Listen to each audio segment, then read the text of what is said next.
If you look at this question, students, this is a very important question asked in the JEE exam. Is it okay? Alpha and beta are the roots of x square minus 2x plus 2 is equal to 0. And alpha by beta to the power of n is equal to 1. Then the least value or minimum value of n is equal to what? Is the question asked. So we can write this equation like this. Now this question is coming from complex numbers and quadratic equations, obviously. X square minus 2x. This 2 is there. Now I'll split it as plus 1 that is equal to 0. So now x square minus 2x plus 1 can be written as x minus 1 the whole square plus 1 is equal to 0. X minus 1 the whole square is equal to minus 1. Correct? So x minus 1 that is equal to square root of minus 1 with the plus or minus. X minus 1 is equal to plus or minus iota. I is nothing but root of minus 1, we have seen in the synopsis. So x is equal to 1 plus or minus I. This implies to me that alpha is equal to 1 plus I and beta is equal to 1 minus I. Correct? Which are the roots, two roots of this quadratic equation.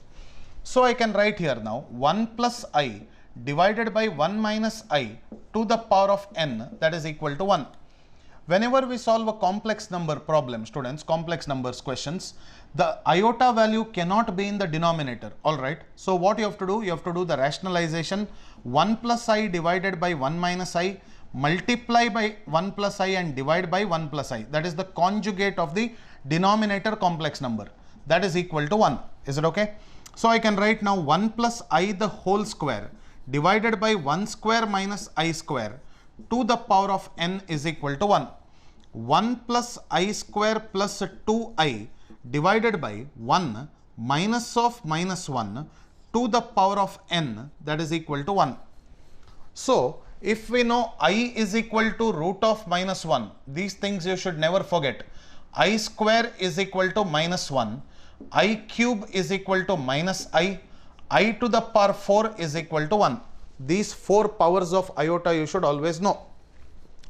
So I can write 1 minus 1 plus 2i divided by 1 minus of I square is minus 1, right? 1 minus of minus 1 will be plus 1, correct?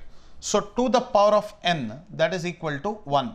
So I can write plus 1 minus 1 will get cancelled, 2 and 2 will get cancelled in the numerator denominator, I to the power n is equal to 1. So you see here, what is the minimum power of I power n is equal to 1? I can write I power n is equal to I power 4.